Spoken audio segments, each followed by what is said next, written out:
Was Beetlejuice Beetlejuice worth the 36-year wait? What's up, cretins? What's up, creeps? My name is Chris. I am the only person talking horror on the internet.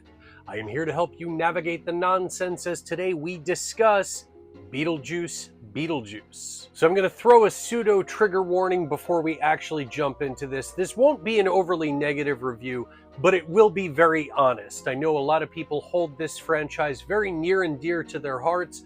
So I was somewhat let down. I am going to be discussing that stuff. If that is not something that you care to listen to, please swipe out to something else on my page. I speak plenty positive on plenty of things. That being said, here's your full spoiler-free review. So I'm dating myself by saying this, but I do remember when the original Beetlejuice came to theaters. I didn't see it, but I did catch it when it premiered on HBO probably a year later. Theatrical windows were much longer back then. It's arguably one of the most influential films of my life. It was also my introduction to Tim Burton proper. And I say proper because yes, he did direct, and yes, I did see Pee-wee's Big Adventure prior to seeing Beetlejuice. But that movie has elements of Burton. I don't think that it fits his aesthetic or his world building in the same way that Beetlejuice fits Edward Scissorhands. Does that make sense? It's really a Paul Rubens movie by way of Burton. Burton was probably my first favorite director.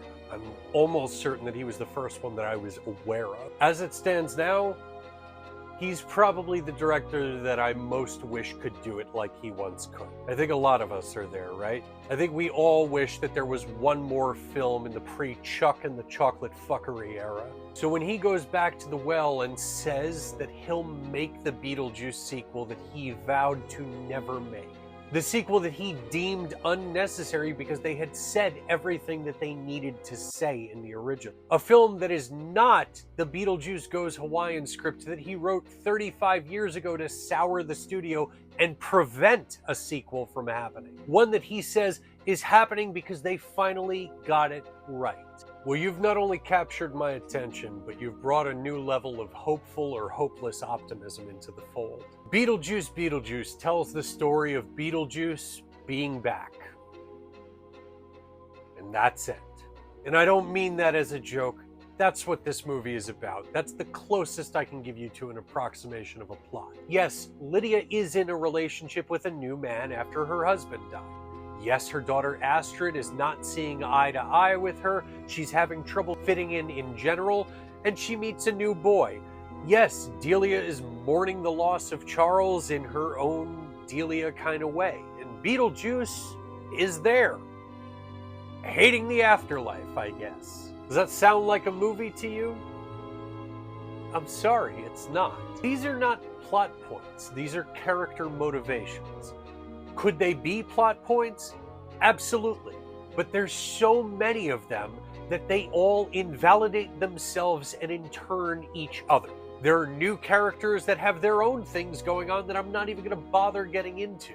And those new characters, they have such little bearing on the film, you could remove them entirely and you would end up with the same movie. You can resolve the situations that they present easier than you can with the single line, "Oh, the Maitlands found a loophole and moved on," that's used to resolve the absence of the Maitlands. So how did this become such a befuddled mess? Well, I can't say for certain, but I can at least assume that the fact that the writers Alfred Gough and Miles Miller were film writers until 2011.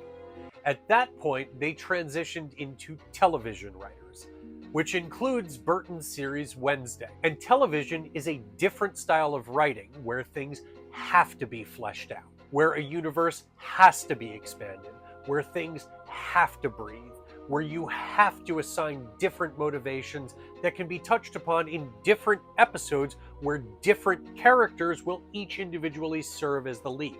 You see where I'm going with this? You can't condense that style of writing into an hour 44. The result is that by making everybody the lead, there is no defined lead. Did you see it and disagree with that? Because if you think Astrid is the lead, prove to me that it's not Lydia. And if you think Lydia's the lead, then prove to me that the lead isn't Beetlejuice. It's not an ensemble piece either because there's no singular or even parallel objective. Ironically, Tim Burton has positioned these characters into a purgatory where they're just kind of floating about. And I'm sorry, I don't like the characters. And listen, I know I'm gonna shit in some cereal here, but you really want me to buy that 52-year-old mother Lydia Dietz is still dressing the same, sporting the same haircut as she did when she was 16 years old? I mean, that would be more sad than nostalgia. The only character progression that she's had is that she takes pills now.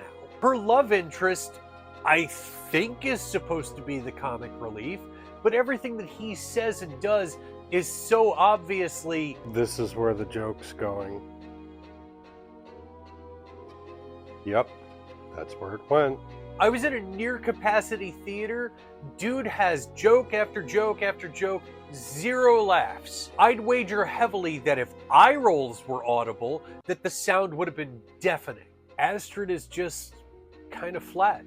She doesn't do anything. I don't know who the fuck she is. She's a bratty teen that they can't seem to decide if they want her to be exactly Lydia or exactly opposite. Delia is the same person, and again, 36 years, no growth. But their perspective is notably different in that in the original, she was unaware of how awful she was. And part of that is the framing from the Maitlands as the leads, but again, we don't have a defined lead here. Now everything that she says and does is delivered with a very tongue-in-cheek wink and nudge. We have to let them know that we're in on the joke mentality. It reads as wholly inauthentic. As for Beetlejuice himself, there are moments. There are moments. At times I found myself having fun sinking into this, enjoying this. Times when it felt like it was turning a corner and that it was going to end up sticking the landing before we were done. And the majority of that was when Beetlejuice was on screen doing things that he hadn't done before but would do, proving that there is room for more in this universe. Unfortunately, they always chase those inspired moments with a throwback to the original. It's the same issue that I have with David Gordon Green's work, same issue I had with Evil Dead Rise. It's doubly as lame here, though, because it's not just a reference, it's the same characters played by the same actors doing the same things. And see, so much of that is a problem, because we've seen that movie. In today's world, we have infinite and immediate access to it. We don't need that to be rehashed. I showed up for something new. Not for Deo to be sung by a choir at Charles's funeral, not for the lazy, unnecessary lip sync segments to this movie, not for the same sandworm sequences that I've already seen. The low point for me, however, as somebody who's lost both of their parents at a relatively young age, is when characters reconnect with those they have lost and the interaction is treated with the nonchalance of running into your neighbor at the supermarket. It's just like, hey, look who it is. Hey, stranger, what are you following me? Just shopping, you know. Yup. Right place for it. Yep. Hey man, look at the wrist. I gotta get a move on, but hey, really sorry that you died. I don't want to be a prick about it, I just don't know what this movie is supposed to be. And I don't think that Tim Burton does either. I think much in the vein of everything post Big Fish, this is him doing what he thinks he's supposed to do, as opposed to doing what would organically be coming from him.